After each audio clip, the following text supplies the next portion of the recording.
नमस्कार दोस्तों, कैसे हैं आप लोग। तो 17 बीपीएससी प्रीलिम्स का यह special session Indian economy oriented है, जो काफी डिमांड था आप लोगों का। जो सर इंडियन इकोनॉमी के कुछ क्वेश्चंस पे डाउट हो रहा है, कुछ क्वेश्चन पे कंफ्यूजन होता है, उसको कैसे सॉल्व करें। तो अगर प्रीवियस 69 बीपीएससी प्रीलिम्स के क्वेश्चंस को देखा होगा तो आपने देखा होगा 5 to 6 क्वेश्चन, 5 से 6 क्वेश्चन ऐसे थे जो सीधे सीधे एनसीईआरटी से आए थे। तो उसी को ध्यान रखते हुए आज का यह सेशन हमारा एनसीईआरटी बेस्ड कॉन्सेप्ट आधारित सेशन है, जिसमें एमसीक्यू के थ्रू एनसीईआरटी के अलग अलग कॉन्सेप्ट को क्या किया गया है, समझाने का प्रयास किया गया है। आइए देखते हैं यह क्या है, इसमें पहला क्वेश्चन क्या है और कैसे यह एनसीईआरटी से जुड़ा हुआ मामला है। और याद रखना है, इसमें जो भी कॉन्सेप्ट है, जो भी फैक्ट्स हैं, वो सारे एनसीईआरटी से हैं, इसलिए अगर एग्जाम में क्वेश्चंस पूछे जाते हैं तो आपको इसको फॉलो करना है। तो पहला क्वेश्चन मैंने बोला एमसीक्यू के फॉर्म में है, जो कि एनसीईआरटी बेस्ड कॉन्सेप्ट है। पहला क्वेश्चन ही योजना से है, प्लानिंग से है। तो आप देखेंगे ट्रेंडिंग टॉपिक है प्लानिंग, लास्ट ईयर भी पूछा है क्वेश्चन और रेगुलर क्वेश्चन पूछता। हालांकि प्लानिंग कमीशन चेंज हो गया है नीति आयोग में, वहां से भी क्वेश्चन पूछने के लिए प्लानिंग किस योजना का क्या उद्देश्य था, क्योंकि आर्थिक विकास में इसकी बहुत महत्वपूर्ण भूमिका रही है, इसलिए यहां से क्वेश्चंस पूछे जाते हैं। पहला क्वेश्चन ही अगर आप देखेंगे, भारत में निम्नलिखित में से किस पंचवर्षीय योजना में अर्थव्यवस्था में समाजवादी स्वरूप को अपनाया गया था। तो ऑब्वियस सी बात है, सोशलिस्टिक फॉर्म ऑफ इकोनॉमी का अर्थ ही होता है सरकार का नियंत्रण। अर्थव्यवस्था पे किसका नियंत्रण? गवर्नमेंट का नियंत्रण। जो मेन एक्टिविटीज होंगे इकोनॉमी में वह किसके द्वारा कंट्रोल होगी? गवर्नमेंट के द्वारा कंट्रोल होगी।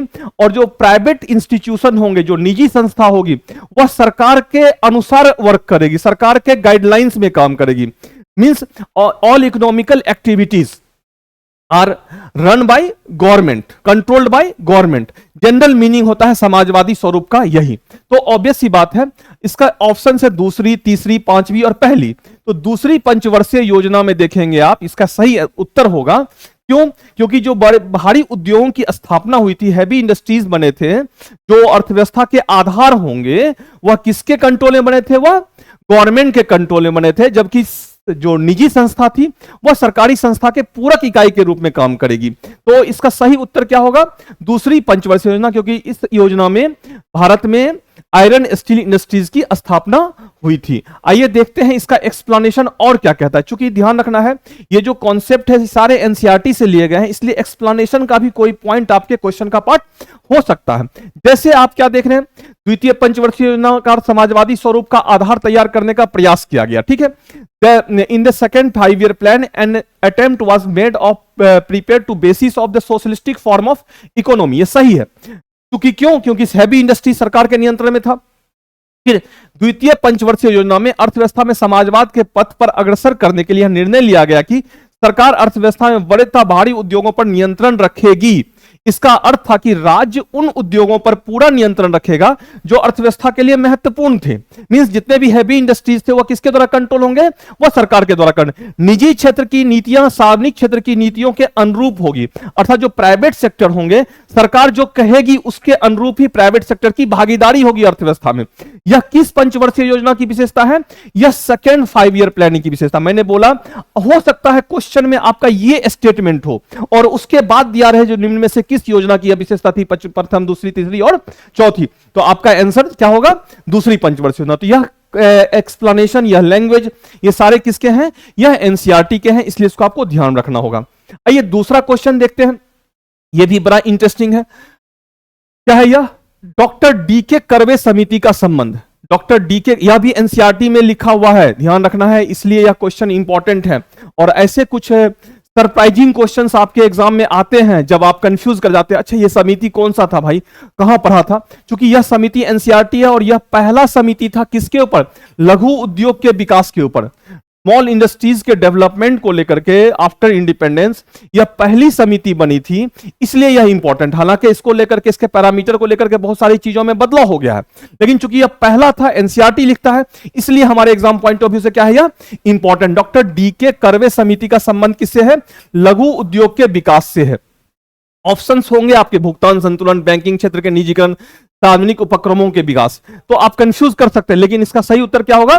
लघु उद्योग के विकास से होगा। अब आइए देखते हैं समिति कब बना था और इस समिति में और क्या चीजें थी। 1955 में ही यह समिति बना था। 1955 में ग्राम तथा लघु उद्योग समिति का गठन किया गया, जिसे करवे समिति भी कहा जाता है। ध्यान रखना है, ये फैक्ट्स आप जरूर एग्जाम पॉइंट ऑफ व्यू से याद रखेंगे। क्या कहता है इसको? करवे समिति भी कहता है। इस समिति ने इस बात की संभावना पर विचार किया कि ग्राम विकास को, जो रूरल डेवलपमेंट है, उसको प्रमोट करने के लिए लघु उद्योगों का प्रयोग किया जाए, जो स्मॉल इंडस्ट्रीज है उसका यूज किया जाए। और लघु उद्योगों की परिभाषा किसी एक इकाई की परिसंपत्ति के लिए दिए जाने वाले अधिकतम निवेश के संदर्भ में दी जाती है। मींस कितना इन्वेस्टमेंट होगा यह होगा। उस समय पहली बार किसके द्वारा दी गई थी? डॉक्टर डीके करवे समिति के द्वारा दी गई थी। हालांकि इसमें बहुत बदलाव हुआ है, हाल में भी देखेंगे लघु उद्योग के इन्वेस्टमेंट सीमा को लेकर के काफी कुछ बदले हैं, लेकिन इंपॉर्टेंट है चूंकि यह पहला समिति था जो ग्रामीण क्षेत्र में विकास में लघु उद्योग की भूमिका को स्वीकार कर रहा था और उसके द्वारा यह सीमा दी गई थी, इसलिए यह समिति एनसीईआरटी अभी भी लिखता है और हमारे एग्जाम पॉइंट ऑफ व्यू से इंपॉर्टेंट। और ऐसे फैक्ट्स जनरली हम लोग क्या करते हैं? मिस करते हैं, और बीपीएससी ऐसे फैक्ट्स को क्या करता है? एरेज करता है क्वेश्चन के फॉर्म में। तो पॉइंट इंपॉर्टेंट है। और इसके बाद हम लोग देखते हैं क्वेश्चन नंबर 3 क्या है। क्वेश्चन नंबर 3 देखिए, लास्ट ईयर भी इस तरह के क्वेश्चंस पूछे गए हैं और बच्चों ने गलती की है। क्या है क्वेश्चन? निम्नलिखित कथनों पर विचार कीजिए। आयात प्रतिस्थापन की नीति के तहत आयात को प्रोत्साहित किया जाता है। दूसरा है, आजादी के बाद सरकार द्वारा व्यापारिक नीति के तहत आयात प्रतिस्थापन की नीति को अपनाया गया। इंग्लिश में अगर आप देखेंगे तो imports are encouraged under the policy of substitution. After independence, the policy of import substitution was adopted by the government of India under the trade policy. Means व्यापार नीति के अंतर्गत क्या किया गया है? इंपोर्ट सब्स्टिट्यूशन पॉलिसी अपनाया गया है आजादी के बाद। तो आप अगर देखेंगे इस क्वेश्चन में ही आंसर छुपा हुआ, और लास्ट ईयर भी 69 बीपीएससी प्रीलिम्स में भी एक क्वेश्चन ऐसा पूछा है। आप जाकर के क्वेश्चन बैंक में क्वेश्चन देख लेंगे, इस तरह के क्वेश्चंस आए हैं जहां बच्चों ने गलतियां की हैं। तो आप भी इस क्वेश्चन के आंसर को देखेंगे तो चीजें समझ में आएंगी। क्या है क्वेश्चन में ही आंसर है। कैसे है? आयात प्रतिस्थापन नीति के तहत आयात को प्रोत्साहन किया जाता है। इंपोर्ट रिप्लेसमेंट है तो इंपोर्ट प्रमोट कैसे होगा? यहां इंपोर्ट रिप्लेसमेंट, इंपोर्ट को कम करना है, इंपोर्ट को हटाना है, तो अर्थात इंपोर्ट क्या होगा? वह प्रोत्साहन नहीं होगा बल्कि उसका डिमोशन होगा। मींस उसका क्या होगा? हतोत्साहन होगा। तो यह स्टेटमेंट के हिसाब से यह वर्ड जो है यह गलत है। तो पहला स्टेटमेंट हमारा क्या हो गया? गलत हो गया। दूसरा है, आजादी के बाद सरकार द्वारा व्यापारिक नीति के तहत आयात प्रतिस्थापन, एग्जैक्टली घरेलू उद्योग को घरेलू अर्थव्यवस्था में प्रोटेक्ट करने के लिए भारत सरकार ने आजादी के बाद आयात प्रतिस्थापन की नीति अपनाई थी। तो दूसरा स्टेटमेंट हमारा क्या है? सही है। क्वेश्चन क्या पूछ रहा? उपयुक्त में से कौन सा कथन सत्य है? तो पहला उत्तर होगा केवल बी। दूसरा स्टेटमेंट क्या है हमारा? सही है। पहला स्टेटमेंट गलत है। तो इस तरह के क्वेश्चन को आपको पढ़ना है और चीजों को समझना है। आइए देखते हैं नेक्स्ट क्वेश्चन क्या कहता है। यही एक्सप्लेनेशन है जो मैंने बोला अभी। क्वेश्चन नंबर 4, निम्नलिखित में से कौन से पंचवर्षीय योजना का मुख्य लक्ष्य है? जो 5 ईयर प्लान चलते थे उसके मेन ऑब्जेक्टिव थे समृद्धि, आधुनिकीकरण, आत्मनिर्भरता और समानता। इंग्लिश में which of the following were the main goals of the 5 year plan? Growth, modernization, self reliance और इक्वलिटी। अगर आप देखेंगे तो पंचवर्षीय योजना का उद्देश्य ही होता है बेटरमेंट ऑफ इकोनॉमी, अर्थव्यवस्था का क्या करना? बेहतर, अर्थव्यवस्था को बेहतर करना। और अर्थव्यवस्था को बेहतर करने के जितने भी एंगल होंगे, जितने को भी आप सोच सकते हो, वो सारे ऑब्जेक्टिव थे पंचवर्षीय योजना के। तो उस पॉइंट ऑफ व्यू से चारों ही ऑप्शन सही होंगे। चारों ही ऑप्शन क्या होंगे? सही होंगे। अर्थात ए कहता है 1 और 2, बी कहता है 3 और 4, सी कहता है 1 और 3 और डी कहता है उपयुक्त सभी। ये चारों ऑप्शन हमारे क्या हैं? सही ऑप्शन है। पंचवर्षीय योजना के चारों ही उद्देश्य थे।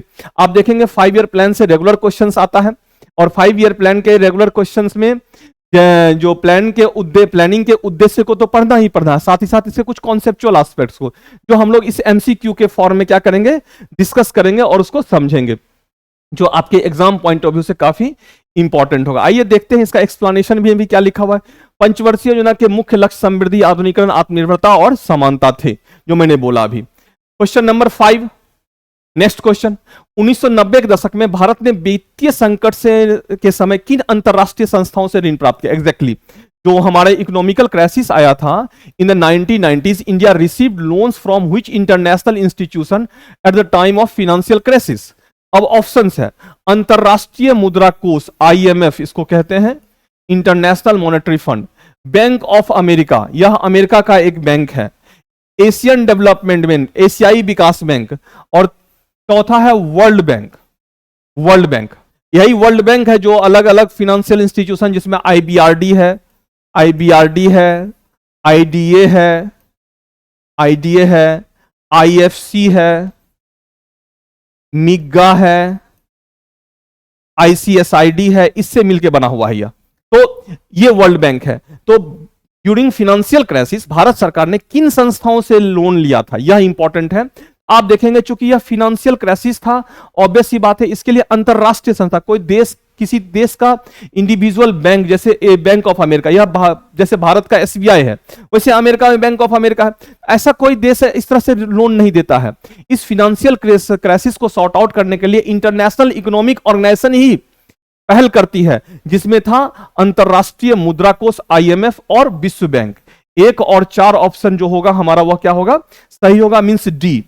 अंतरराष्ट्रीय मुद्रा कोष और विश्व बैंक के द्वारा भारत सरकार को जो फिनेंशियल प्रॉब्लम आया था उसको सॉर्ट आउट के लिए लोन दिया गया था। अब यहां पे इंपॉर्टेंट है, इंटरनेशनल मॉनेटरी फंड के बारे में थोड़ा और आपको जानना चाहिए। अंतरराष्ट्रीय मुद्रा कोष और विश्व बैंक के बारे में थोड़ा सा इंफॉर्मेशन अगर देखेंगे तो दोनों का हेडक्वार्टर वाशिंगटन डीसी है। दोनों किस इससे निकला है, कॉन्फ्रेंस से, ब्रेटन वुड्स समिट से निकला हुआ है। अंतरराष्ट्रीय मुद्रा कोष का जो करेंसी है वह एसडीआर है, इसको कहते हैं स्पेशल ड्रॉइंग राइट्स, विशेष आहरण अधिकार। इसको पेपर गोल्ड भी कहते हैं। इस एसडीआर बास्केट में 5 करेंसी है। 5 करेंसी कौन कौन सा होता है, जो एसडीआर के एसेट्स होते हैं वह क्या क्या होते हैं, वह डॉलर होता है, पाउंड है, यूएस डॉलर है, पाउंड है, स्टर्लिंग है जो यूएसए की, यूनाइटेड किंगडम की करेंसी है, पाउंड या स्टर्लिंग, फिर यूरो है, फिर येन है और फिर रेनमिन भी है। ये 5 करेंसी क्या है, एसडीआर बास्केट। इसको भी आपको जरूर यहां पे चलते चलते देख लेना है। फिर वर्ल्ड बैंक के बारे में भी डिटेल इंफॉर्मेशन, वर्ल्ड बैंक में कितने इंस्टीट्यूशन है, तो आईबीआरडी है और आईडीए मेन इंस्टीट्यूशन है। आईबीआरडी जो है वह क्या करता है, अधिक इंटरेस्ट रेट पे लोन देता है। आईडीए क्या है, उसका ब्याज दर कम होता है, इसलिए उसको सॉफ्ट लोन विंडो स्कीम भी कहते हैं। इस तरह के फैक्ट्स तो ध्यान रखना, ये सारे ट्रेडिशनल टॉपिक है जहां से रेगुलर क्वेश्चन आते हैं, लेकिन यहां पे क्या किया है, इसको एनसीईआरटी के कॉन्सेप्ट से जोड़ते हुए हमने इसको डिजाइन किया है और एनसीईआरटी की चीजें हैं इसमें। तो जो मैंने एक्सप्लेनेशन दिया था वही है। और जिससे विश्व बैंक के नाम जाना था, अंतरराष्ट्रीय मुद्रा कोष से $7 बिलियन का ऋण लिया गया था। जो आईएमएफ था उस समय 1991 में भारत को कितना लोन दिया था, $7 बिलियन का ऋण था। जो पाकिस्तान देखेंगे अभी यही फेज में है, पाकिस्तान भी ऐसे ही लोन के लिए आईएमएफ को क्या करता है, अप्रोच करता है। जो हम 1991 में थे, पाकिस्तान वह अभी फेस कर रहा है। दैट मींस पाकिस्तान हमारे से कितने पीछे है, यह आप देख सकते हैं। क्वेश्चन नंबर 6 क्या कहता है, भारत को 19, अच्छा ये भी क्वेश्चन ऑलमोस्ट वही था, सॉरी नहीं, क्वेश्चन नंबर 6 है, यह India faced an economic crisis in 1990, which of the following was the main reason for that crisis. Exactly, Bharat को 1991 में एक आर्थिक संकट का सामना करना पड़ा, निम्नलिखित में से कौन सा उस संकट का प्रमुख कारण है। देखेंगे पिछले 69 बीपीएससी में इस तरह के क्वेश्चन फॉर्मेट था क्वेश्चन का, तो जहां पे बच्चे कंफ्यूज कर रहे थे। राजनीतिक अस्थिरता, पॉलिटिकल अनस्टेबिलिटी, बाहरी ऋण का उच्च स्तर, हाई लेवल ऑफ एक्सटर्नल डेब्ट, भारत की आयात प्रतिस्थापन नीति, import substitution policy of India, विदेशी मुद्रा भंडार का उच्च स्तर। अगर इसमें देखा जाए तो यह कारण नहीं होगा, क्योंकि विदेशी मुद्रा भंडार का जब हाई लेवल होगा तो समस्या क्यों होगी, तब तो कंडीशन पॉजिटिव होगा। तो यह हमारा ऐसे कट गया। पॉलिटिकल अनस्टेबिलिटी 1991 में थोड़ा था, लेकिन पॉलिटिकल अनस्टेबिलिटी भी इसके लिए बहुत रिस्पॉन्सिबल नहीं था। आपको कंफ्यूजन होगा बाहरी ऋण का उच्च स्तर और भारत के आयात प्रतिस्थापन, क्योंकि import replacement policy after independence लाया गया था। लेकिन ध्यान रखना है, इंपोर्ट रिप्लेसमेंट पॉलिसी 1991 तक जो था वह क्या हुआ था, वह इंपोर्ट लिबरलाइजेशन पॉलिसी में बदल गया था। यह आपका ऑप्शन इसलिए नहीं होगा। तो ऑप्शन क्या होगा, बाहरी ऋण का उच्च स्तर जो है वह मेन रीजन था। हाई लेवल ऑफ एक्सटर्नल डेब्ट was the main reason of 1991 financial crisis. तो इस तरह से यहां पे इसमें इस तरह के ऑप्शंस में थोड़ा सा कंफ्यूजन होगा, लिटिल बिट, लेकिन आपको एकदम कॉन्फिडेंट रहना है, क्योंकि बाहरी ऋण का हाई डेब्ट था, जिस कारण से जो है इंटरेस्ट पेमेंट अधिक होता था और उसको चुकाना होता था, उसका लोन को रीपेमेंट करना है, तो ऑब्वियस सी बात है उसके लिए विदेशी मुद्रा चाहिए, और वही विदेशी मुद्रा का क्या था, हमारे यहाँ क्राइसिस था। सेम क्वेश्चन है यहाँ पे रिपीट हो गया क्वेश्चन नंबर 7 देखते हैं अब क्या है। ये क्वेश्चन भी इंटरेस्टिंग है। 1980 के दशक में आरंभ किए गए उदारीकरण, निम्नलिखित में से कौन सी सुधारवादी नीतियां अपनाई गई। बहुत इंपॉर्टेंट और इंटरेस्टिंग क्वेश्चन है। Which of the following reforming policies were adopted in the liberalization started in 1980s। 1980 में आया था यह, तो क्या क्या था? आयात निर्यात नीति, export import policy. Exactly export import policy में क्या होगा? आयात को बढ़ावा, आयात को निर्यात की तुलना में कम करना, और निर्यात को क्या करना? एक्सपोर्ट को प्रमोट करना। एक्सपोर्ट प्रमोशन के लिए बहुत सारे पॉलिसीज को लाया गया था। तकनीकी उन्नयन, टेक्नोलॉजिकल अपलिफ्टमेंट। तीसरा, औद्योगिक लाइसेंस, जो इंडस्ट्रियल लाइसेंस थे उसको भी सिंप्लीफाई किया जा रहा था, सरलीकरण की जा रही थी। टैक्स रिफॉर्म और विदेशी निवेश, मींस फॉरेन इन्वेस्टमेंट को प्रमोट करना, टैक्स रिफॉर्म करना, जो इंडस्ट्रियल लाइसेंस थे प्राइवेट सेक्टरों के लिए उसको क्या करना? कम करना, लिबरल बनाना, ताकि प्राइवेट इन्वेस्टमेंट क्या हो? वह हमारा बढ़े। और यही रिफॉर्म पॉलिसी जो आगे आके आया 1991 में, वह क्या कहलाया? एलपीजी पॉलिसी, लिबरलाइजेशन, प्राइवेटाइजेशन और ग्लोबलाइजेशन। और जब इसको आप समझेंगे तो आप ऑप्शंस किस पे जाएंगे? एक भी सही होगा, दो भी, तीन भी, चार भी और पांच भी। तो डी उपयुक्त सभी आंसर जो होंगे इसके क्या होंगे? वह सही होंगे। तो ये क्वेश्चन जो है बहुत ट्रेंडिंग क्वेश्चन है, और इस तरह के क्वेश्चंस आपके एग्जाम में पूछे जाएंगे। लेकिन यह क्वेश्चन क्यों पूछे जाएंगे? क्योंकि यह एनसीईआरटी के कंसेप्ट, एनसीईआरटी में सीधे सीधे इन सब चीजों को दे रखा है, इसलिए यह आपके एग्जाम पॉइंट ऑफ व्यू से इंपॉर्टेंट है। तो 7 का सही उत्तर क्या होगा? डी होगा। यह स्पेलिंग मिस्टेक, वो प्रिंटिंग मिस्टेक था, इसलिए हम उसको ये स्किप किए। अब क्वेश्चन नंबर नेक्स्ट क्या कह रहा है? विश्व व्यापार संगठन का गठन किस वर्ष किया गया था? 2011 में, 1999, सीधे सीधे 1995। WTO जो अपने एक्चुअल शेप में आया, वो कब आया? 1995 में आया। ध्यान रखना है, ब्रेटन वुड्स समिट के बाद 3 इंस्टीट्यूशन को बनाने की बात थी। 1944 में 3 इंस्टीट्यूशन के अंतरराष्ट्रीय स्तर पे आना था। एक था अंतरराष्ट्रीय मौद्रिक समस्या के समाधान के लिए, इंटरनेशनल जो मॉनेटरी क्राइसिस था उसके समाधान के लिए IMF। दूसरा था इंटरनेशनल डेवलपमेंट के लिए वर्ल्ड बैंक जो IBRD आया था। और तीसरा था इंटरनेशनल ट्रेड को प्रमोट करने के लिए। लेकिन इंटरनेशनल ट्रेड को प्रमोट करने के लिए जो इंस्टीट्यूशन आना था वह उस समय नहीं डेवलप हुआ था, क्योंकि यूएसए ने उसका अपोज किया था। तो उस समय आया था ITO, इंटरनेशनल ट्रेड ऑर्गेनाइजेशन, जो आगे चल के कन्वर्ट हुआ था गेट में, general agreement on tariff and trade. और यही गेट 1995 में किस में कन्वर्ट हुआ है? WTO में। तो इसलिए WTO एक्चुअल शेप में कब आया है? 1995 में आया है। कब आया है? डंकल ड्राफ्ट, मरकज सम्मेलन और डंकल ड्राफ्ट। ऑर्थर डंकल उस समय इसके चेयरमैन हुआ करते थे, उन्हीं के इससे प्रयास से यह गेट किस में कन्वर्ट हुआ है? WTO में। तो क्वेश्चन नंबर 8 का सही उत्तर क्या था? 1995। अब आइए देखते हैं क्वेश्चन नंबर 9। विश्व व्यापार संगठन का मुख्य उद्देश्य है। क्या है विश्व व्यापार संगठन का मुख्य उद्देश्य? अभी थोड़ा देर पहले मैंने इस डिस्कस कर भी दिया है। क्या है? विकसित एवं विकासशील देशों को पर्यावरण संरक्षण हेतु धन उपलब्ध कराना, providing funds for environment protection of developed and developing countries. फिर दूसरा, विश्व के सभी देशों के व्यापार में समान अवसर सुलभ करवाना, to provide equal opportunities in business to all the countries of the world. गरीब देशों को आधारभूत संरचना के विकास हेतु आर्थिक सहायता प्रदान करना। तीसरा option, providing financial assistance to poor countries for the development infrastructure. चौथा है विकासशील देशों को उनके भुगतान संतुलन में मदद करना, helping the developing countries in their balance of payment. अब इसमें सही उत्तर क्या होगा? सही उत्तर देखेंगे तो चौथा जो है, इसमें किसकी भूमिका होती है? IMF की। WTO नहीं करता है इसके लिए, कौन करता है? IMF। 3 नंबर, गरीब देशों के आधारभूत संरचना के विकास हेतु लोन कौन देता है? वर्ल्ड बैंक देता है। IBRD का नाम ही है, international bank for reconstruction and development. तो दूसरा ऑप्शन भी हमारा कट गया। तीसरा है, विश्व के सभी देशों में व्यापार के समान, WTO वर्ल्ड ट्रेड ऑर्गेनाइजेशन का उद्देश्य ही है ट्रेड बैरियर्स को क्या करना? समाप्त करना। तो तीसरा ऑप्शन हमारा क्या होगा? सही होगा। मींस तीसरा ऑप्शन कहने का सेंस है बी ऑप्शन हमारा क्या है? इस क्वेश्चन का सही उत्तर है। तो WTO का यह उद्देश्य है। अब देखेंगे इसका एक्सप्लेनेशन में। विश्व व्यापार संगठन का उद्देश्य विश्व व्यापार में सभी देशों को का समान अवसर उपलब्ध कराना है। विश्व व्यापार संगठन का ध्येय ऐसे नियम निर्धारित व्यवस्था की स्थापना करना जिसमें कोई देश मनमाने ढंग से व्यापार के मार्ग में बाधाएं खड़ी नहीं कर पाए। साथ ही इसका उद्देश्य सेवाओं के सृजन और व्यापार को प्रोत्साहन देना भी है, ताकि विश्व के संसाधनों का इष्टतम प्रयोग हो और पर्यावरण का भी संरक्षण हो। यह WTO का उद्देश्य है, ट्रेड बैरियर्स को समाप्त करना। और ट्रेड बैरियर्स में 3 तरह के ट्रेड बैरियर्स मेन है। एक है ट्रिप्स, नाम सुना होगा WTO के टर्मिनोलॉजी में, trade related intellectual property settlement, इसको कहते हैं ट्रिप्स। दूसरा है TRIMS, trade related investment measures, निवेश से संबंधित जो रुकावटें होती है उसको कम की जाती है। और तीसरा होता है ट्रिस, ट्रेड रिलेटेड सर्विस है, सेवा क्षेत्र से संबंधित जो विवाद होता है उसको समाप्त किया जाता है ट्रिस में। तो इस तरह से यह WTO क्या करता है? इन सभी विवादों का निपटारा करता है। चलिए क्वेश्चन नंबर 1910 क्या कहता है? 1991 में अपनाई गई नई आर्थिक नीतियों के परिणामों के संदर्भ में नीचे दिए गए कथनों पर विचार करें। Questions with reference to the result of the new economic policies adopted in 1991 consider the following। बहुत इंपॉर्टेंट क्वेश्चन है, वीवीआई क्वेश्चन की कैटेगरी में इसको रखिए, क्योंकि यह कंसेप्ट और इस तरह की चीजें एनसीईआरटी में दे रखी है, इसलिए यह क्वेश्चन आपके एग्जाम पॉइंट ऑफ व्यू से इंपॉर्टेंट है। पहला ऑप्शन कहता है कृषि की समृद्धि दर में गिरावट हुई, दूसरा औद्योगिक समृद्धि दर में शिथिलता आई, और तीसरा कहता है विदेशी मुद्रा भंडार में वृद्धि हुई। इसमें से कौन से ऑप्शन सही हैं, कौन से ऑप्शन सत्य हैं?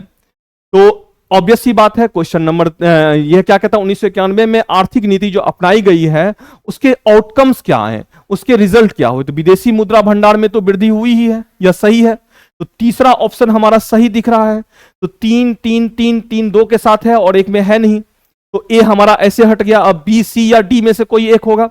अब देखिए कृषि के समृद्धि दर में गिरावट आई है, एग्जैक्टली चूंकि इंडस्ट्री पे फोकस किया गया, इसलिए तत्काल देखेंगे एग्रीकल्चर ग्रोथ रेट क्या हुआ है, हमारा डाउनफॉल गया है। तो 1 और 3 हमारा सही है। औद्योगिक समृद्धि दर में शिथिलता आई है, एग्जैक्टली क्यों? क्योंकि प्राइवेट सेक्टर की भूमिका बढ़ी है, इसलिए सार्वजनिक क्षेत्र के जो प्रोडक्शन में जो है वहां पे क्या हुई है, कमी हुई है। तो 1 2 और 3 तीनों ही ऑप्शन सही होंगे, जिसमें तीसरा तो दिख रहा था लेकिन 1 और 2 कंफ्यूज कर रहा है। और एनसीईआरटी लिखता है जो औद्योगिक समृद्धि दर में शिथिलता आई है और कृषि समृद्धि दर में गिरावट आई है। तो आप इस कॉन्सेप्ट को लेके चलना है और आपको उसी को फॉलो करना है। तो इसके अकॉर्डिंग यह आंसर क्या हो जाएगा, डी। आइए इसका एक्सप्लेनेशन भी थोड़ा हम लोग देख लेते हैं। एक्सप्लेनेशन क्या कहता है, 1991 में अपनाई गई आर्थिक नीतियों के परिणाम स्वरूप कृषि और उद्योग समृद्धि दरों में कुछ गिरावट आई है। आर्थिक कार्यों से कृषि कार्य को कोई लाभ नहीं हो पाया और कृषि की समृद्धि दर में कम होती गई। और चूंकि इंडस्ट्रियल ग्रोथ रेट बढ़ा तो साइमल्टेनियसली एग्रीकल्चर ग्रोथ रेट क्या हुआ, कम हुआ। जीडीपी में एग्रीकल्चर की भागीदारी की बात कर रहा हूं मैं। औद्योगिक समृद्धि के दर में भी शिथिलता आई है, यह औद्योगिक उत्पादों की गिरती हुई मांग के कारण रही। मांग में गिरावट के कई कारण रहे, जैसे सस्ते आयात, क्योंकि यह एलपीजी पॉलिसी अपना लिया गया था, विदेशों से सस्ते वस्तुएं क्या हो रही थी, आयात हो रही थी, और घरेलू उत्पाद क्या हो गए थे, महंगे हो गए थे। आधारिक संरचना में अपर्याप्त निवेश आदि। अर्थव्यवस्था के खुलने से प्रत्यक्ष विदेशी निवेश था, विदेशी विनिमय रिजर्व में तेजी से वृद्धि हुई, लेकिन विदेशी मुद्रा भंडार हमारा क्या हुआ, तेजी से बढ़ा है। यही एक्सप्लेनेशन इसका कहता है और यही इस क्वेश्चन का आंसर था।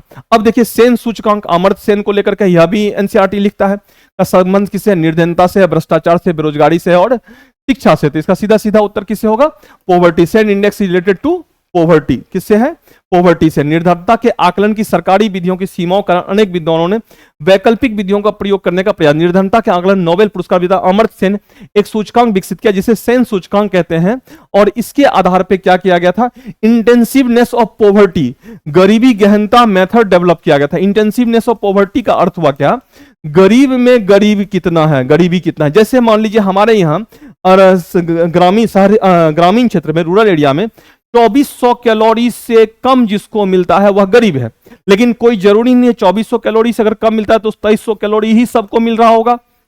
हो सकता है किसी को 2100 कैलोरी मिल रहा हो, किसी को 2000 कैलोरी ही मिल रहा है। तो जिसको 2000 कैलोरी मिल रहा है उससे अधिक आवश्यकता है किसकी तुलना में, 2100 और 2300 कैलोरी वाले की तुलना में। तो जो गरीबी रेखा के जितना नीचे है उसके लिए उतना ही सहायक कार्यक्रम चलाए जाए, यही है गरीबी गहनता। और उसके बाद देखेंगे जो गरीबी रेखा के नीचे रहने वाले परिवारों का भी क्या हुआ है, डिटर्मिनेशन हुआ है, और साथ ही साथ उसमें क्या हुआ, डिवीजन हुआ है। जैसे बिहार में भी दलित और महादलित, ओबीसी में अलग अलग क्लासिफिकेशन, ये सब का आधार जो है यह अमर्त्य सेन का यह पॉवर्टी इंटेंसिवनेस मेथड ही है। गरीबी गहनता सूचकांक ही जो है इसके लिए रेस्पॉन्सिबल है। आइए देखते हैं नेक्स्ट क्वेश्चन क्या कहता है। किसी भी अर्थव्यवस्था में व्याप्त निर्धनता समस्या के प्रमुख कारण हो सकते हैं। इंग्लिश में भी देखते हैं, the main reason for the problem of poverty prevalent in any economy can be. पहला, lack of infrastructure, lack of demand, over population, low capital formation. आधारिक संरचना का अभाव, मांग का अभाव, अधिक जनसंख्या, निम्न पूंजी, ये सभी जो है अर्थव्यवस्था के कमजोर होने का सूचक है, अर्थात गरीबी का सब रीजन होगा। इसलिए इसका सही उत्तर क्या होगा, आंख मूंद के मारना है, उपयुक्त सभी, डी। इसका सही आंसर क्या होगा, डी। ये सभी जो है इसके रीजन है किसके, पॉवर्टी के। आइए नेक्स्ट क्वेश्चन देखते हैं। क्वेश्चन नंबर 13 क्या कहता है, निम्नलिखित कथनों पर विचार करें। गरीबी निर्धन भूमिहीन कृषि श्रमिक होते हैं, ग्रामीण निर्धन भूमिहीन कृषि श्रमिक होते हैं, शहरी निर्धन माइग्रेशन द्वारा विकसित होते हैं। तो शहरी क्षेत्र में जो गरीब होते हैं वह माइग्रेशन के द्वारा विकसित होते हैं, और ग्रामीण निर्धन जो होते हैं, भूमिहीन कृषि श्रमिक ऑब्वियस बात है, जो इसके पास जमीन नहीं होता है, एग्रीकल्चर लेबर जो होते हैं वह होते हैं गरीब। तो ये दोनों ही स्टेटमेंट सही है, एनसीईआरटी इसको लिखता है, इसलिए इसका सही उत्तर क्या होगा, 1 और 2 दोनों होगा। चलिए क्वेश्चन नंबर 14 देखते हैं। भारत में स्वतंत्रता से पहले निम्नलिखित में से किसने निर्धनता की अवधारणा, फेमस नेम है Dadabhai Naoroji, poverty and un british rule in India, wealth drain theory, ये सब इनसे जुड़ा हुआ है, और यह क्वेश्चन है आपका, ठीक है। चलिए नेक्स्ट क्वेश्चन की ओर हम लोग मूव करते हैं। क्वेश्चन नंबर 15, भारत में निर्धनता रेखा का आंकलन न्यूनतम कैलोरी उपभोग के आधार पर किया गया, इस संबंध में निम्नलिखित कथनों पर विचार करें। रेगुलर क्वेश्चन आता है, ऑप्शंस क्या है, प्रति व्यक्ति के कार्य के आधार पर ग्रामीण लोगों को प्रतिदिन 2400 कैलोरी की आवश्यकता होती है, एग्जैक्टली जो कैलोरी कंज्यूम करते हैं हम लोग। दूसरा, प्रति व्यक्ति के कार्य के आधार पर शहरी लोगों को 2100 कैलोरी की आवश्यकता है, सही है, दोनों ही स्टेटमेंट सही है। और यह पूछता है उपयुक्त में से कौन सा कथन सत्य है, तो 1 और 2 दोनों ही स्टेटमेंट क्या होंगे, सही होंगे। इंग्लिश में देखेंगे, the poverty line in India has been calculated on the basis of minimum calorie consumption. In this regard, consider the following statement. Rural people require 2400 calorie per day on the basis of per capita work. Urban peoples require 2100 calories per day on the basis of per capita work. तो दोनों ही statement सही। अब important है यहाँ पे, इस method का जो ये हुआ था वह किस समिति के द्वारा किया था, इसको भी आपको ध्यान रखना चाहिए। वाई के अलग समिति, कौन सी समिति थी जिसने कैलोरी कंजम्पशन के आधार पे गरीबी निर्धारण का विधि दिया था, वह कौन था, वाई के अलग समिति 1979 में अपनी रिपोर्ट में सरकार को सौंपी थी। 1977 में योजना आयोग के द्वारा, जो वर्तमान नीति आयोग है, अलग समिति का गठन किया गया था, और जिसने कैलोरी कंजम्पशन के आधार पे गरीबी निर्धारण का पैरामीटर दिया था, इसको भी आपको ध्यान रखना है। Next question, poverty is caused by various problems prevailing in the economy, which of the following problems of factors are included in?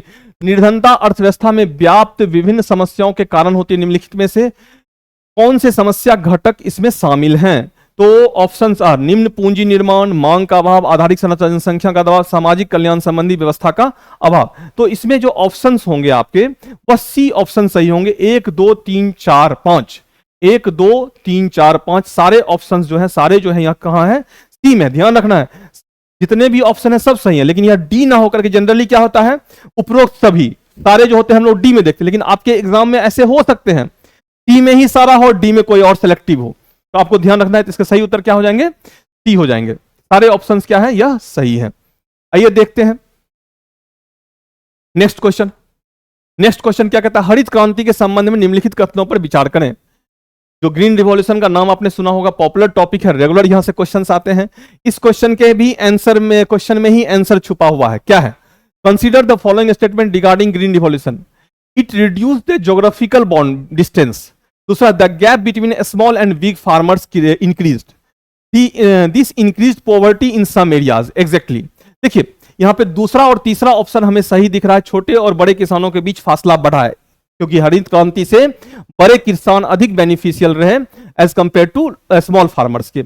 इससे कुछ क्षेत्रों में निर्धनता बढ़ी है, एग्जैक्टली जहां सफल रहा वहां अमीरी, वहां के किसान धनी हुए, और जहां असफल रहा जैसे बिहार उड़ीसा बंगाल के किसान क्या हुए, तुलनात्मक रूप से गरीब हुए, तो निर्धनता बढ़ी है। यह दोनों ऑप्शन। इससे भौगोलिक दूरियां कम हुई है, तो ज्योग्राफिकल डिस्टेंस, क्या रोडवेज रेलवेज का डेवलपमेंट हुआ, नहीं, यह जो है यह स्टेटमेंट गलत है। इससे भौगोलिक दूरियां कम नहीं हुई है, यह और पहला ऑप्शन हमारा क्या है, गलत है। और जनरली बच्चा इसको कंफ्यूजन में मार देंगे, क्योंकि इसको सोचेंगे जो चलो हरित क्रांति के बाद जो है बिहार से बड़े पैमाने पे लेबर जो है पंजाब में जाके काम कर रहे हैं, अर्थात यहाँ बिहार और पंजाब के बीच लेबर का जो आदान प्रदान है वह बढ़ा है, जिस कारण से इसको क्या करेंगे, भौगोलिक दूरियों को कम होना को भी सही मान लेंगे, जो कि क्या होगा, गलत होगा। तो पहला ऑप्शन गलत है, दूसरा और तीसरा ऑप्शन क्या है हमारा, सही है। तो राइट आंसर इज बी। तो देखिए किस तरह के क्वेश्चंस है, क्वेश्चन में ही आंसर है, और क्या कॉन्सेप्चुअल क्वेश्चन, यही एनसीईआरटी है, एनसीईआरटी की चीजें यही होती है। अब देखिए तीसरा क्वेश्चन, प्रत्यक्ष निर्धनता निवारण कार्यक्रम का लाभ प्रायः किस वर्ग को प्राप्त हुआ है। अब इंपॉर्टेंट है, यह एनसीईआरटी लिखता है, जो प्रत्यक्ष निर्धनता निवारण कार्यक्रम जो है, which class often gets the benefit of the direct poverty alleviation programs, क्योंकि यह बैंकों के द्वारा और सरकारी संस्थाओं के द्वारा चलाया जाता है, इसलिए जो मजबूत क्लास होते हैं, जो गरीब नहीं है, वह इसका लाभ ले लेते हैं। जो एक्चुअल में पुअर पॉपुलेशन, पुअर होते हैं, वह इसका लाभ नहीं ले पाते थे। तो यह एनसीईआरटी लिखता है। तो इसलिए इस क्वेश्चन का आंसर ही होगा जो प्रत्यक्ष निर्धनता निवारण कार्यक्रम का लाभ किस वर्ग को प्राप्त हुआ है, यहां पे गैर निर्धन वर्ग को, जो होना चाहिए था किसको, निर्धन वर्ग को। लेकिन इसका क्या है, यह जो प्रोग्राम है उसका यह लीकेज है, वह मिसमैच है। जो एनसीईआरटी लिखता है उसके अकॉर्डिंग यह आंसर डिजाइन किया गया है। तो आपका आंसर क्या होगा, गैर निर्धन वर्ग को, जिस कारण से यह बहुत सफल और प्रभावी नहीं रहा। तो इस तरह से चीजों को आप समझेंगे।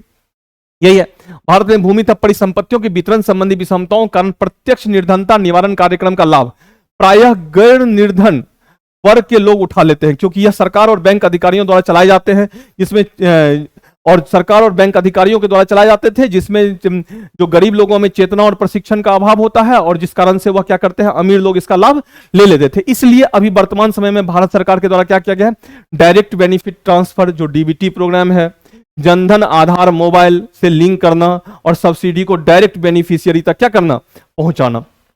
तो ये इसका सॉल्यूशन है वर्तमान समय सरकार ने इसका। हालांकि इसमें भी कुछ समस्याएं हैं जो हम लोग मेंस वाले सेक्शन में डिस्कस करेंगे। नेक्स्ट क्वेश्चन क्या कहता है, क्वेश्चन नंबर 19। देखिए सारे एनसीईआरटी के क्वेश्चन हैं और आपको दिख रहा होगा ये क्वेश्चन जो है कुछ एक्सक्लूसिव कॉन्सेप्ट लिए हुए हैं, और ऐसा कॉन्सेप्ट है जो आप प्रीवियस ईयर के क्वेश्चंस को अगर देखेंगे उससे यह कॉन्सेप्ट मिलता जुलता है। तो क्यों, क्योंकि एनसीईआरटी के कॉन्सेप्ट और रियल एग्जाम टेस्ट सीरीज की बात मैं नहीं कर रहा हूं, अलग अलग कोचिंग इंस्टीट्यूशन के जो टेस्ट आप देते हैं उसके क्वेश्चन के कॉन्सेप्ट थोड़ा डिफरेंट हो सकते हैं, लेकिन रियल एग्जाम के जो कॉन्सेप्ट हैं वह एकदम एनसीईआरटी के क्लोज होता है। इसलिए इस सीरीज को यह 2 पार्ट में होगा, पार्ट 1 है, या पार्ट 2 भी होगा इसका। इसके मटेरियल को आप जरूर तैयार करेंगे, यह आपके एग्जाम में काफी हेल्पफुल होगा, काफी बेनिफिशियल होगा। डायरेक्टली नहीं तो इनडायरेक्टली बहुत सारे क्वेश्चंस यहाँ पे कन्वेंशनल क्वेश्चन जो इकोनॉमिक सर्वे और बजट के अलावे पूछे जाएंगे वह यहां से आएंगे। आइए देखते हैं नेक्स्ट क्वेश्चन क्या कहता है। मानव विकास से संबंधित निम्नलिखित कथनों में से कौन सा कथन सत्य है? Which of the following statement regarding the human development is are true? तो options, human development is based on the principle that education and health are essential to human well being. क्या है हिंदी में, मानव विकास इस सिद्धांत पर आधारित है कि शिक्षा और स्वास्थ्य मानव कल्याण के लिए आवश्यक है। दूसरा, मानव विकास के संदर्भ में मानव स्वयं ही साध्य भी है। एग्जैक्टली यह दोनों ही ऑप्शन क्या है हमारे, सही है। इसलिए इसका सही उत्तर क्या होगा, C1 और 2 होगा। अब देखिए इस तरह के कंसेप्ट बहुत इंपॉर्टेंट है और इस तरह के कंसेप्ट को आपको जाना, और यह कहीं आपको बुक्स वगैरह में नहीं मिलेगा, यह कहां मिलेगा आपको, एनसीईआरटी में ही मिलेगा। इसलिए इसको आप जरूर तैयार करेंगे। फिर नेक्स्ट क्वेश्चन, भारत सरकार द्वारा तपस मजूमदार समिति निम्नलिखित में से किससे संबंधित? बड़ा ही इंटरेस्टिंग क्वेश्चन है, यह भी बहुत इंटरेस्टिंग क्वेश्चन है, बहुत ही फैक्चुअल और कॉन्सेप्चुअल और इंफॉर्मेटिव क्वेश्चन है। भारत सरकार के द्वारा नियुक्त तापस मजूमदार समिति निम्नलिखित में से किससे संबंधित? Tapas Majumdar committee appointed by the government of India was related to which of the following? पहला है 6 से 14 वर्ष के सभी बच्चों के को स्कूली शिक्षा में शामिल करना, शिक्षा पर उपकर लगाना, साक्षरता में सुधार के लिए उपयुक्त में से कोई नहीं। तो पहला आंसर ही हमारा सही है। तापस मजूमदार कमेटी के बाद ही जो है शिक्षा, स्कूली शिक्षा में शामिल करने के लिए कहा गया था, उसके बाद ही 6 से 14 वर्ष के बच्चों को शिक्षा का मौलिक अधिकार दिया गया है और उसको आर्टिकल 21A में क्या किया गया है, जोड़ा गया। आप मुझे कमेंट बॉक्स में बताएंगे यह किस अमेंडमेंट के द्वारा आया है, कौन सा अमेंडमेंट था और किस वर्ष में इसको जोड़ा गया है। और इस कमेटी के बारे में अगर आप देखेंगे, यह कमेटी सन 1998 भारत सरकार द्वारा नियुक्त तापस मजूमदार समिति यह अनुमान लेते से 6 से 14 वर्ष के आयु के सभी बच्चों को स्कूली शिक्षा व्यवस्था में शामिल करने के लिए 1998, 1999 से 2006-07 में 10 वर्षों की अवधि लगभग 1.37 लाख करोड़ व्यय करना होगा। मींस एक्सपेंडिचर कितना करना होगा यह इसमें बताया गया था। चलिए, बहुत इंपॉर्टेंट क्वेश्चन था, बहुत ही वीवीआई क्वेश्चन की कैटेगरी में हम लोग इसको भी रखेंगे, वीवीआई क्वेश्चन की कैटेगरी में, very very important question. Next question की ओर हम लोग बढ़ते हैं। क्या है, निम्नलिखित पर विचार करें, खाद्य प्रसंस्करण, स्वास्थ्य सुविधाएं, शिक्षा, भूमि और सिंचाई, लघु नियम, इनको गैर कृषि उत्पादक क्रियाकलाप के अंतर्गत रखा गया है। बड़ा इंटरेस्टिंग क्वेश्चन है यह। कौन सा नॉन एग्रीकल्चर एक्टिविटी का पार्ट है? खाद्य प्रसंस्करण, फूड प्रोसेसिंग पहला ऑप्शन है।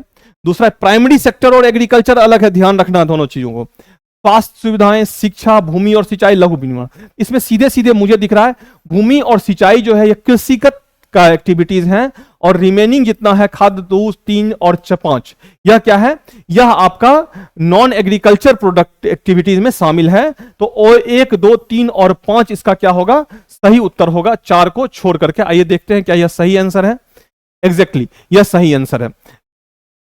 चलिए क्वेश्चन नंबर 22 देखिए तो क्या है यह। क्वेश्चन नंबर 22 क्या कहता है, Which of the following can be are the advantage of organic farming in the context of India? देखिए यह भी बहुत इंटरेस्टिंग क्वेश्चन है और एनसीईआरटी के कंसेप्चुअल क्वेश्चंस हैं, तो आप इसमें भी कोई कंफ्यूजन नहीं रखेंगे। भारत के संदर्भ में जैविक कृषि का निम्नलिखित में से कौन सा लाभ हो सकता है। भारत में परंपरागत कृषि का उन्मूलन, फसलों में रासायनिक उर्वरक का कम प्रयोग, एग्जैक्टली यह होगा। गैर रासायनिक उपजों से किसान और उपभोक्ताओं दोनों के लाभदायक होगा, यस। भारत में स्वास्थ्य सूचकांक में परिवर्तन हो सकता है। 2, 3 और 4 हमारे क्या हैं, सही ऑप्शन हैं। तो भारत के स्वास्थ्य 2, 3, 4 और 5, सॉरी 5वां भी है ना, पर्यावरण संतुलन की पुनर्स्थापना, यस। तो इसका पहला छोड़ करके बाकी सारे क्या हैं, सही हैं। तो राइट आंसर इज 2, 3 और 4 और 5। तो 22 का सही उत्तर क्या होगा, 2, 3, 4 और 5। ये भी आपको एग्रीकल्चर एक इंपॉर्टेंट सेक्शन है आपके इकोनॉमिक्स में, जहां से क्वेश्चंस रेगुलर आते हैं, और चूंकि यह एनसीईआरटी के कॉन्सेप्ट है और एग्रीकल्चर में भी ऑर्गेनिक फार्मिंग रेगुलर पार्ट है क्वेश्चन का, तो वहां से यह क्वेश्चन दिया गया है। तो आपके एग्जाम पॉइंट ऑफ व्यू से इसलिए यह बहुत ही महत्वपूर्ण है। चलिए, राष्ट्रीय कृषि और ग्रामीण बैंक नाबार्ड बहुत ही इंटरेस्टिंग है और नाबार्ड से रेगुलर क्वेश्चन आता है। इसकी स्थापना कब हुई थी तो और किस समिति के द्वारा हुई थी, तो 12 जुलाई 1982 को हुई थी। और इसके जो समिति थे शिवरामन समिति, यह दोनों ही पॉइंट याद रखेंगे। नाबार्ड की स्थापना कब हुई थी, 12 जुलाई 1982 को हुई थी और यह शिवरामन सिंह समिति की सिफारिश के आधार पर हुई थी। क्योंकि नाबार्ड से देखेंगे आपको लास्ट एग्जाम में भी क्वेश्चन आया है, क्योंकि नाबार्ड की प्रासंगिकता अभी भी बनी हुई है और नाबार्ड जो है रूरल एरिया में डेवलपमेंट को लेकर के बहुत सारे इनिशिएटिव स्टेप्स ले रही है, जिस कारण से यहां से क्वेश्चंस आते हैं। तो इस तरह से यह क्या है, शिवरामन सिंह समिति और डेट दोनों ही आप इसको क्या करेंगे, तैयार रखेंगे। चलिए नेक्स्ट क्वेश्चन की ओर हम लोग मूव करते हैं। नेक्स्ट क्वेश्चन क्या कहता है, क्वेश्चन नंबर 24, केरल में कुटुंब श्री सामुदायिक कार्यक्रम निम्नलिखित में से क्या उद्देश्य हो सकता था। बहुत इंपॉर्टेंट है केरल का यह योजना और एनसीईआरटी लिखता है, इसलिए आप इसको देखेंगे। महिलाओं को हिंसा से छुटकारा, महिलाओं को निर्धनता नहीं, महिलाओं को शिक्षा से जोड़ना, उपयुक्त में से कोई नहीं। तो इसका सही उत्तर होगा महिलाओं को निर्धनता से निर्धनता निवारण। क्या है यह, केरल प्रांत में महिलाओं की ओर उन्मुख एक निर्धनता निवारण सामुदायिक कम्युनिटी प्रोग्राम चलाया गया था, जिसका नाम कुटुंब श्री था। और यह कब चला गया था, 1995 में सरकारी बचत एवं साख सोसाइटी के रूप में गरीब महिलाओं के लिए से बचत बैंक की स्थापना की गई थी। बहुत काफी पॉपुलर यह योजना था और इसके बाद इसका जो है मॉडल बहुत सारे स्टेट ने अडॉप्ट किया है, इसलिए यह हमारे एग्जाम पॉइंट ऑफ व्यू से क्या है, इंपॉर्टेंट है। एक इंग्लिश में एक्सप्लेनेशन देखेंगे, a poverty alleviation community program oriented towards women is being run in the state of Kerala, which is named Kutumbashree. This saving banks was established in 1995 as government savings and credit society for women. तो यह important है। तो आज के series का हमारा last question, question number 25 क्या कहता है, निम्नलिखित युग्म पर विचार करें। ऑपरेशन फ्लड का संबंध किससे है, वर्षा जल का संग्रह। दूसरा है जैविक भोजन, हरित स्थिति प्रमाण चिन्ह, तनवा, महाराष्ट्र में कृषि कार्य में लगी महिलाएं। कौन सा युग्म सुमेलित नहीं है, अब यहां पे ध्यान रखना है कौन सा सुमेलित नहीं है, केवल 1, 1, 3, 1, 2 और केवल 2। ऑपरेशन फ्लड का संबंध वर्षा जल के संग्रह से नहीं है बल्कि मिल्क प्रोडक्शन से है। तो पहला ऑप्शन हमारा ऐसे ही कट गया। पहला ऑप्शन हमारा जब ऐसे कट गया तो यह सही नहीं है, मतलब एक पहला ऑप्शन हमारा हो गया, यह हमारा सही नहीं है। दूसरा जैविक भोजन हरित स्थिति प्रमाण चिन्ह, एग्जैक्टली ऑर्गेनिक अगर फूड है तो उसको क्या है, इन्वायरमेंट या इंडिकेशन मिला होता है। दूसरा ऑप्शन हमारा सही। तीसरा तनवा, अब यह जो है यह कंफ्यूजन, यह एक फैक्ट्स है जो आपको ध्यान, तनवा महाराष्ट्र के कृषि कार्य में लगी महिलाओं से संबंध नहीं है बल्कि इसका संबंध किसी और राज्य से है। आइए देखते हैं क्या है यह यही आपके एग्जाम पॉइंट ऑफ व्यू से इंपॉर्टेंट है। यह तमिलनाडु से जुड़ा हुआ मामला है। ऑपरेशन ये इसमें देखते हैं, ऑपरेशन फ्लड दूध के अधिक उत्पादन से देश में दुग्ध उत्पादन को बढ़ावा देने के लिए इस कार्यक्रम को शुरू किया गया था। तनवा जो है महिलाओं में, तमिलनाडु में महिलाओं के नवीनतम कृषि तकनीकी को प्रशिक्षण देने के लिए तनवा नामक परियोजना प्रारंभ की गई थी। बहुत ही इंपॉर्टेंट है यह। तो यह तीसरा ऑप्शन जो था वो हमारा क्या है, वह भी गलत है, पहला भी गलत था, तीसरा भी गलत था। जबकि दूसरा, जैविक खाद्य पदार्थों की बिक्री के आधार पर हरित स्थिति प्रमाण चिन्ह को अलंकृत किया जाता है। इंग्लिश में अगर आप देखेंगे तो operation flood is related to excessive production of milk, पहला ऑप्शन हमारा इस कारण से गलत हो गया था। वह this program was started to the promote milk production in the country, ठीक है। ए प्रोजेक्ट नेम तनवा has been started in Tamil Nadu to train women in the latest agriculture techniques, ठीक है। तनवा प्रोग्राम का संबंध किससे था? लेटेस्ट एग्रीकल्चर टेक्निक, जिसमें एग्रीकल्चर में ऑर्गेनिक फार्मिंग वगैरह को प्रमोट करने की बात थी। तो इस तरह से आपको दिख रहा होगा इस एनसीईआरटी के इस पैकेज में कुछ एक्सक्लूसिव क्वेश्चन है। जनरली ये ऐसे क्वेश्चंस हैं जो आपको टेक्स्ट बुक में, जो अलग अलग टेक्स्ट बुक इकोनॉमिक्स का पढ़ते हैं वहां में नहीं होते हैं, और ऐसे कॉन्सेप्चुअल और फैक्चुअल चीजें आपके एग्जाम का पार्ट होता है। तो इस पॉइंट ऑफ व्यू से यह सीरीज काफी महत्वपूर्ण है, और आप लोगों के बहुत सारे बच्चों का कॉल आया, सर थोड़ा सा इकोनॉमिक्स में भी कुछ कर दीजिए, तो उसी को ध्यान रखते हुए यह डिजाइन किया गया है। इसके एक पार्ट और होंगे, 2 पार्ट में ही होगा, बहुत ज्यादा नहीं होगा इसका। एक पार्ट और होगा जिसमें कि जो रिमेनिंग सेक्शन सिलेबस का बचा हुआ है उसके भी इकोनॉमिक्स के जो हार्डकोर फैक्ट्स हैं, कॉन्सेप्ट हैं, उसको हम लोग डिस्कस कर लेंगे। तो इसके साथ ही इसको यहीं पे कंप्लीट करते हैं, और चीजें अगर सही लग रही हो तो फ्री ऑफ कॉस्ट है यह, लाइक शेयर एंड सब्सक्राइब, कोई चार्ज नहीं है। अधिक से अधिक लाइक करें, शेयर करें और सब्सक्राइब करें। Thank you, thanks a lot all of you.